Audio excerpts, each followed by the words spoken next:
What if the scary stories you tell in the dark aren't just stories? We've all heard that urban legend about the couple who find a dead body under their hotel bed, but what if I told you it actually happened? Urban legends are our modern-day camping tales.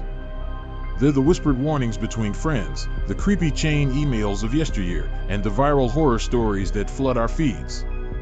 You hear them from a friend, who heard them from a friend, and each time the story is told, it gets a little creepier, a little more unbelievable.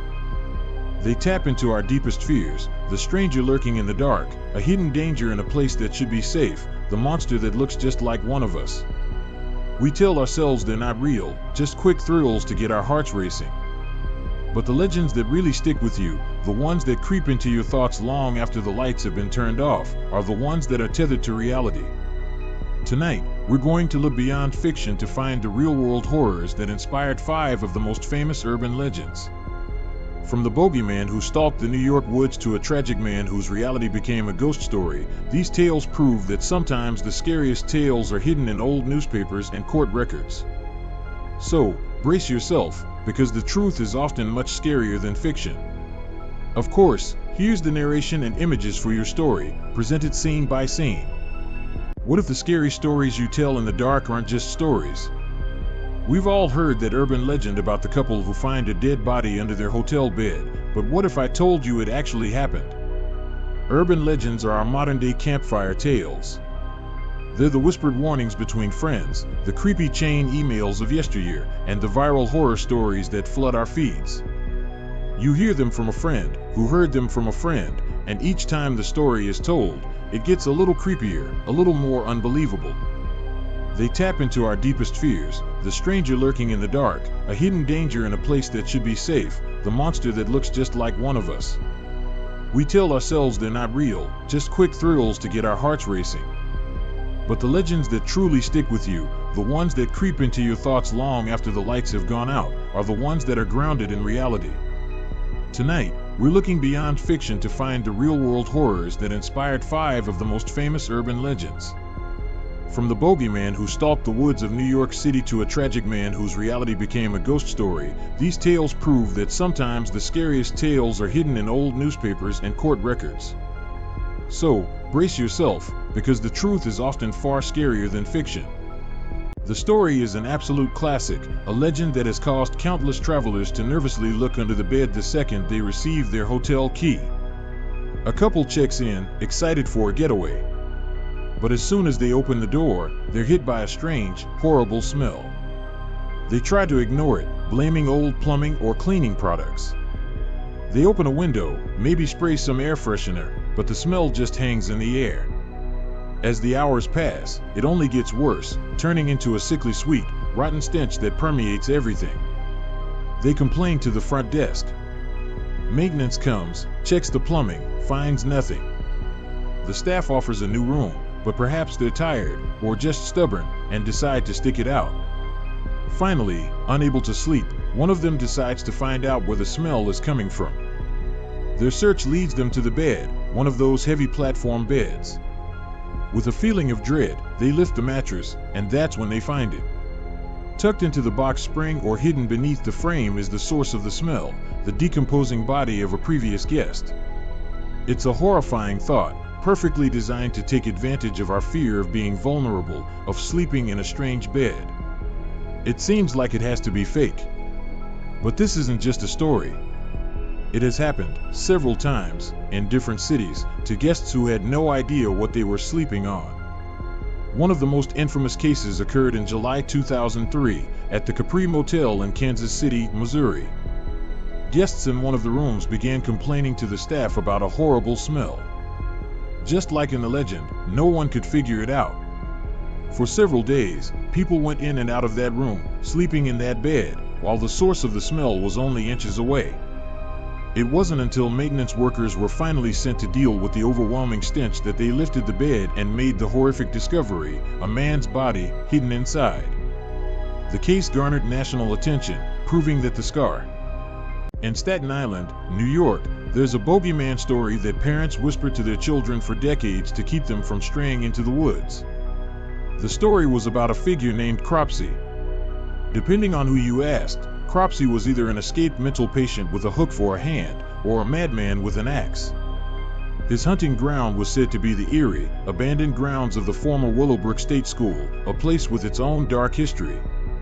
Legend had it that Cropsey would sneak out of tunnels and ruined buildings to abduct children. For years, it was just a local ghost story. But in the 1970s and 80s, when Staten Island children really began disappearing, the campfire tale began to seem like a terrifying reality. The man who became the real Cropsey was Andre Rand. Rand was a homeless man who had actually worked as a caretaker at Willowbrook State School in the late 1960s. Willowbrook itself was a real-life house of horrors. It was a state institution for children with disabilities, but it was severely overcrowded and understaffed. A bombshell report in 1972 revealed that the children there lived in filth and suffered horrific abuse and neglect. The school was eventually closed, but its vast campus, with its network of tunnels and decaying buildings, was simply abandoned to its fate, the perfect setting for a bogeyman. Andre Rand never really left. He began living in makeshift camps in the woods on the grounds of the former school. The general community unease about the strange man in the woods turned into real fear when local children began disappearing. In 1972, 5-year-old Alice Pereira vanished. In 1981, 7-year-old Holly Ann Hughes vanished on her way to a store. Then, in 1983, 10-year-old Tyahese Jackson disappeared. With each disappearance, the whispers about Cropsey grew louder, and terrified parents looked toward the woods of Willowbrook. The terror reached its peak in the summer of 1987, when a 12-year-old girl with Down syndrome named Jennifer Schweiger went for a walk and never returned. Witnesses said they had seen her with Andre Rand. A massive search began, focusing on the one place that had haunted the local imagination for years, the grounds of the former Willowbrook School. And it was there, in a shallow grave near one of Rand's camps, that investigators found Jennifer's body. Andre Rand was arrested and charged with her kidnapping and murder. Although the jury could not convict him on the murder charge, he was convicted of kidnapping and sent to prison for 25 years to life. Years later, he was also convicted of kidnapping Holly Ann Hughes, the girl who had disappeared in 1981. The Cropsey legend was a terrifying tale about a faceless monster. But the true story was worse. The monster wasn't a ghost, it was a man who used the ruins of a place meant to protect children as his personal hunting ground. It's a chilling reminder that sometimes the real bogeymen aren't the ones in stories, but the ones who walk among us. On the lonely back roads of western Pennsylvania, a terrifying legend took hold in the mid-20th century. It was the story of a ghostly figure who walked the roads at night, a local ghost story that terrorized teenagers for generations. They called him Charlie No-Face, or sometimes, the Green Man. According to legend, he was a man without a face, just a mangled, hideous mess. Some said his skin glowed an unearthly, eerie green due to a terrible electrical accident.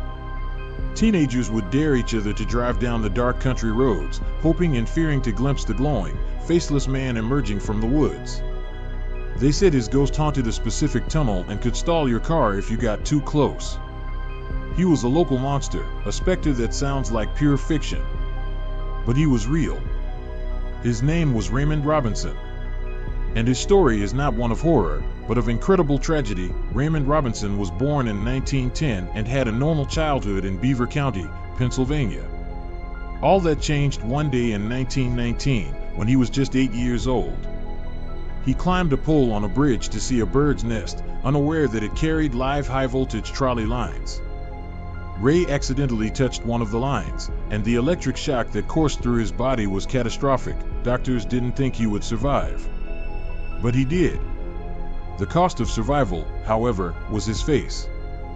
The burns were so severe that he lost his eyes, nose, and an arm. His facial features were permanently and horribly disfigured. Because of his appearance, it was impossible for Raymond to go out during the day without causing panic or receiving cruel looks. So he became nocturnal.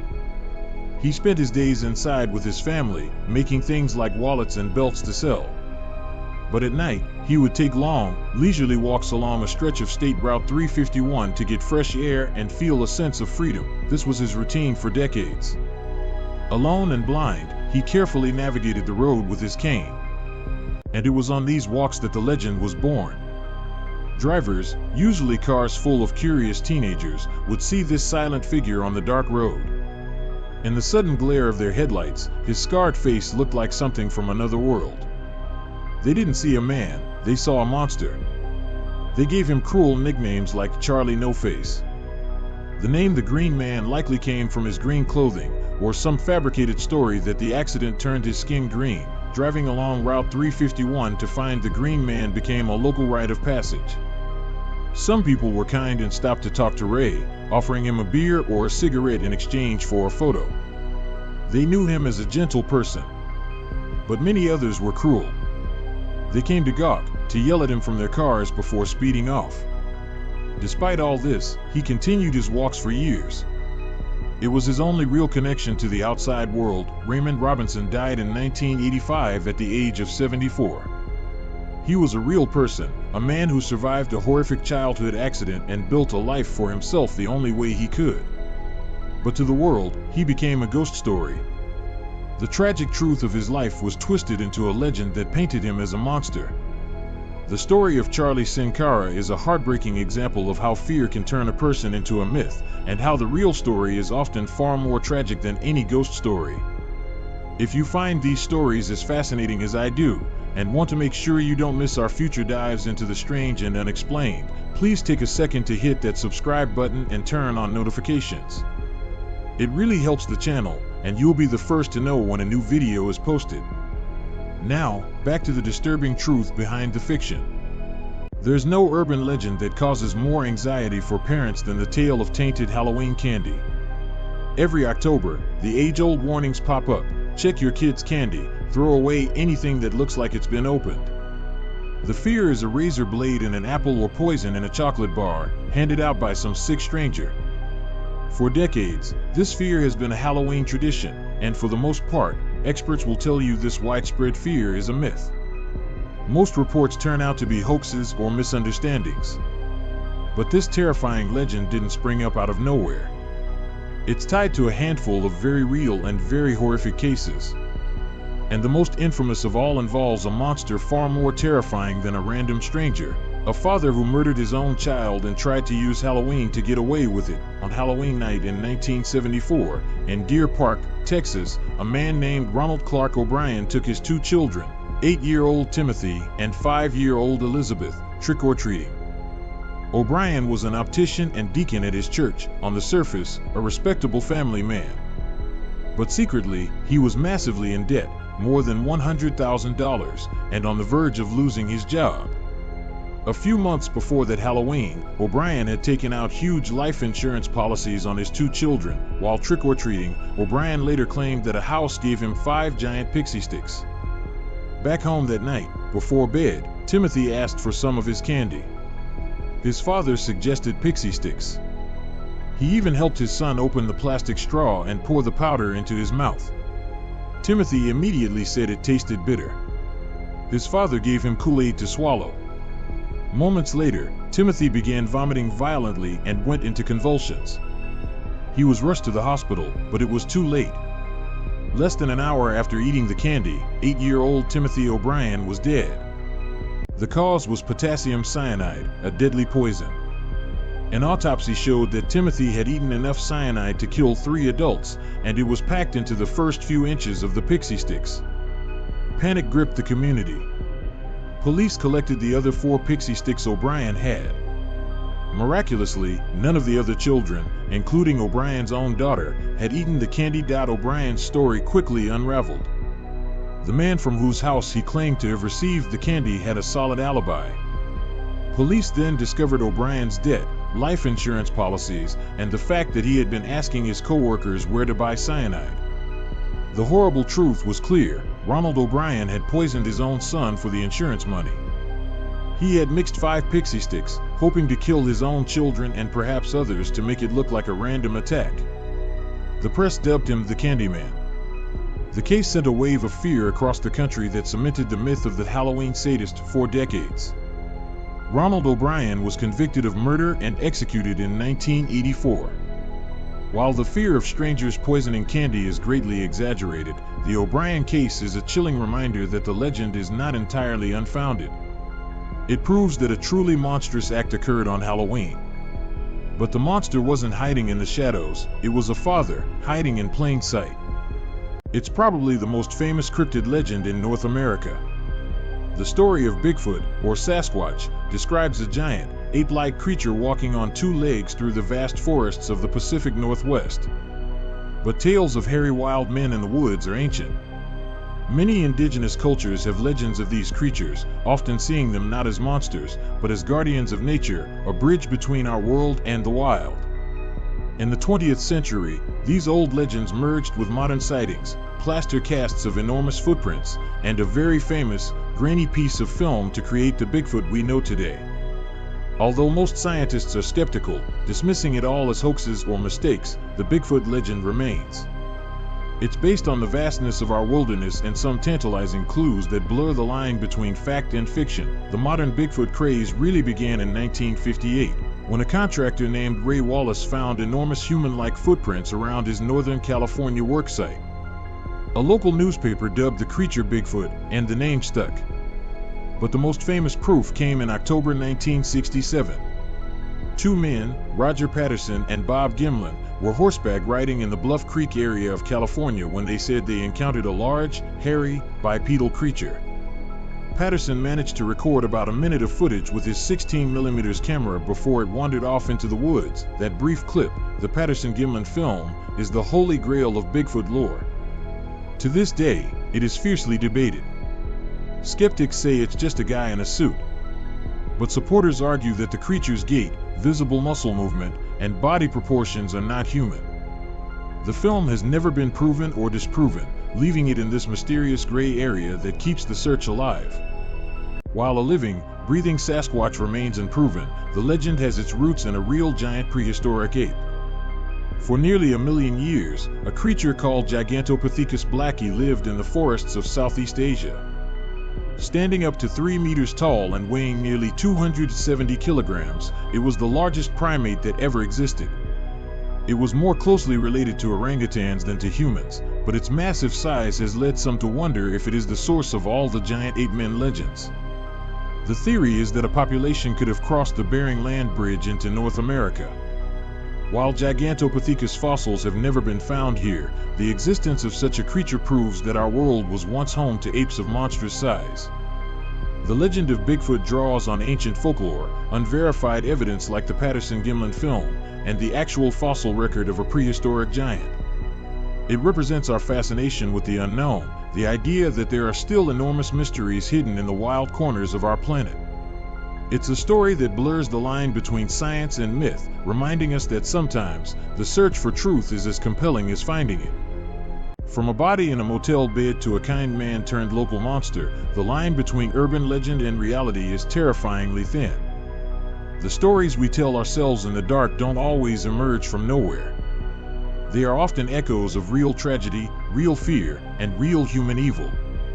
They are warnings that are honed over time, but at their core is something true and deeply disturbing. The bogeyman in the woods was a real person. The poisoned candy was the horrific crime of a real father. These stories endure not just because they're scary, but because they remind us of a truth we'd rather forget, that the world can be a dark and unpredictable place, and that the worst monsters are almost always human. So the next time you hear a story that sounds too crazy to be true, you might want to think again. Because as we've seen tonight, the scariest stories are the ones that actually happened. If you have a true, disturbing story you think needs to be heard, I'd love to read it.